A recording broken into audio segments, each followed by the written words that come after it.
بسم الله الرحمن الرحيم إن الحمد لله نحمده ونستعينه ونستغفره ونعوذ بالله من شرور أنفسنا ومن سيئات أعمالنا من يهده الله فلا مضل له ومن يضلل فلا هادي له وأشهد أن لا إله إلا الله وحده لا شريك له وأشهد أن محمدا عبده ورسوله أما بعد அன்புள்ள சகோதரர்களே, இந்த காலை அமர்விலே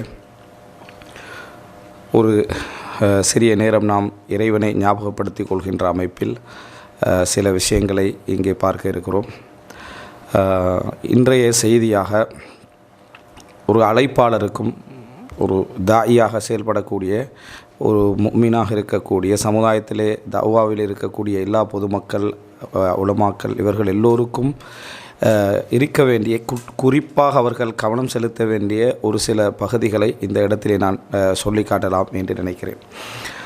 அழைப்பு பணியில் ஈடுபடக்கூடியவர்கள் மிகவும் பிரதானமாக கவனம் செலுத்த வேண்டிய ஒரு அம்சம் எது அப்படி என்று சொன்னால், அவருக்கும் இறைவனுக்கும் இடையிலான அந்த பகுதி முஹாசபத்துன் நஃப்ஸ் அப்படின்னு சொல்வார்கள். அந்த பகுதியிலே ஒரு பெரிய ஒரு கவனத்தை அவர் செலுத்த வேண்டும். எதன் காரணமாக அப்படி என்று சொன்னால், தஅவாக்களம் இந்த அழைப்பு பணி என்றது இறைவனுடைய செய்தியை, தூதை மக்களுக்கு மத்தியிலே எத்தி வைக்கக்கூடிய ஒரு பணி. அப்போ இறைவனது செய்தியை சொல்லக்கூடியவர்களை இமாம் இப்னுல் கைம் அல் ஜௌசியா ரஹிமஹுல்லாஹ் அவர்கள் சொல்கின்ற பொழுது அல் முவக்கிஊன் என்றார். அதாவது இறைவனுக்கு சார்பாக கையொப்பமிடுகின்றவர்கள் அப்படி என்று. அப்போ இறைவனது செய்திகளை எடுத்து சொல்கின்றவர்களை மக்கள் எப்படி அதனை பார்க்கிறார்கள் அப்படி என்று சொன்னால், சாதாரண மனிதர்களுடைய அந்த நிலையை விட இவர்களிடத்திலே இறையச்சம் அதிகமாக இருக்கும். இவர்களிடத்திலே இவருக்கும் இடையிலான தொடர்பு அதிகமாக இருக்கும். இவர்களை இறைவன் கபூல் செய்வது வேகமாக இருக்கும். இவர்களுடைய வாழ்க்கை, மார்க்கம் எல்லாமே என்ன செய்யும், ஒரு உயர்ந்த ஒரு நிலையில் இருக்கும். அப்படி என்பதை என்ன செய்கிறார்கள், மக்கள் எதிர்பார்க்கிறார்கள். அதனால்தான் நபிமார்களை கூட அல்லாஹு தாலா சமூக ரீதியான அந்த பக்கத்திலே மிகவும் ஒரு உயர்ந்த நிலையில் அல்லாஹு தாலா வைத்திருந்தார். ரசூலுல்லாஹி ஸல்லல்லாஹு அலைஹி வஸல்லம் நபித்துவத்தை பிரச்சாரம் செய்வதற்கு முன்னால் அல் அமீன், உண்மையாளர், சாதிக், நம்பிக்கையாளர், உண்மையாளர் என்ற பெயர்களை ரசூலுல்லாஹி ஸல்லல்லாஹு அலைஹி வஸல்லம் தாங்கியிருந்தார்கள்.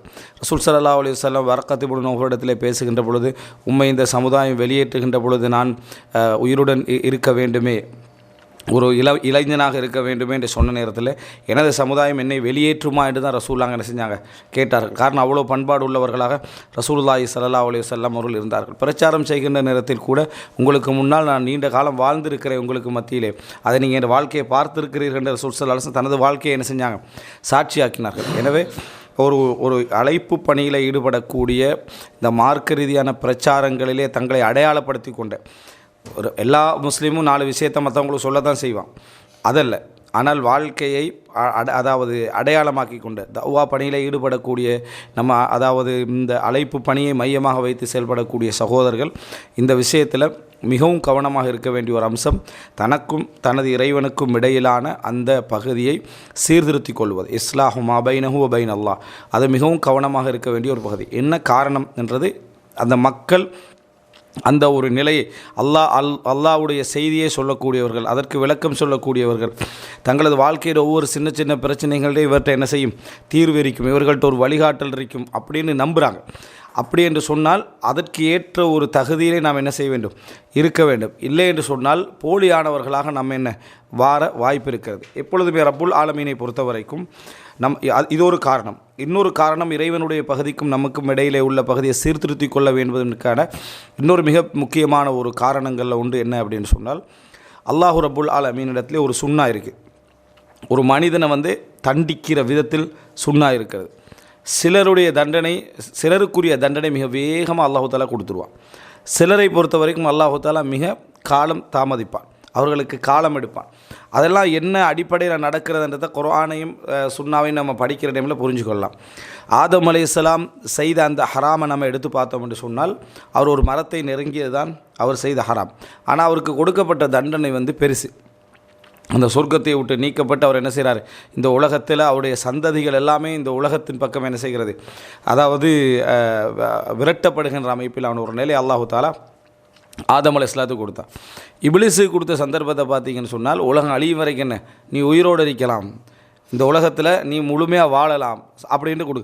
அப்போ ஆதம் அலைஹிஸ்ஸலாத்துக்கு அந்த இடத்துல வந்து ஒரு குறிப்பிட்ட காலம் நீ வாழலாம், மதா உன் இலாஹீன், குறிப்பிட்ட காலம் வரும் வரைக்கும் நீங்கள் வாழ. இப்லீஸுக்கு என்ன, ஃபைன்னக மினல் முந்தரி, நீ வந்து அதாவது மறுமை நாள் வரைக்கும் என்ன அவகாசம் அளிக்கப்பட்டவர்களில் ஒருவராக இருக்கிறாய். இது வந்து அருளா தண்டனையா? நமது பார்வையில் ஆயுள் முழுசாக நீ என்ன செய்யலாம், வாழ்ந்து கொண்டே இருக்கலாம்னு சொல்கிற டைமில் அருளன்னு நம்ம என்ன செய்வோம், நினைப்போம். ஆனால் தண்டனையுடைய வேகம் அல்லாஹ்வுக்கு என்ன, அதாவது அல்லாஹு தஆலா அதை வித்தியாசப்படுத்துவதை பார்க்கலாம். இதை வைத்து இஸ்லாமிய அறிஞர்கள் என்ன சொல்கிறாங்க அப்படின்றால், ஒரு மனிதனுடைய அறிவு குறைவாக இருந்து, விளக்கம் குறைவாக இருந்து, அவன் இந்த சமுதாயத்திலையும் ஒரு சாதாரண ஒரு நிலையில் இருக்கிற டைமில் அல்லாஹ் தஆலா தண்டனை அவனுக்கு தாமதமாகும். அவனுக்கு என்ன செய்யும், தாமதமாகும். ஒரு மனிதன் அல்லாஹ் இறையச்சத்தை கொடுத்து மார்க்க விளக்கத்தையும் கொடுத்து மார்க்கத்துக்கு தன்னை அடையாளம் படுத்தி கொண்டிருந்தால் அவனுக்கு இறைவனுடைய தண்டனை வேகமாக என்ன செய்யும், வரும். காரணம், அவனுக்குரிய விளக்கம் இல்லாமல் ஒருவன் அறிவில்லாமல் தவறு செய்வதும், அறிவோடு இருந்து கொண்டு நல்ல அடையாளத்தை கொண்டு தவறு செய்வதற்கு இடையில என்ன வித்தியாசம் இருக்குது.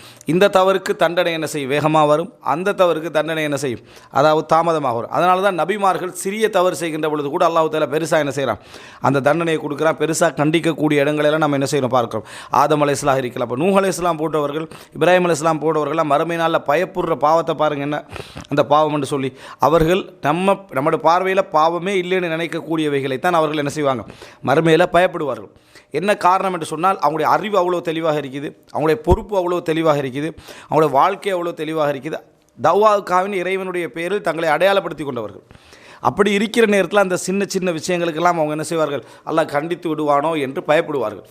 அதே நேரம் இந்த அதாவது அறிவில்லாமல் விளக்கம் இல்லாமல் அவன் நாம் மார்க்கத்தில் இருக்கிறனெல்லாம் பறைசாட்டாமல் இருக்கக்கூடியவனுக்கு இறைவன் என்ன செய்வான், அவகாசத்தை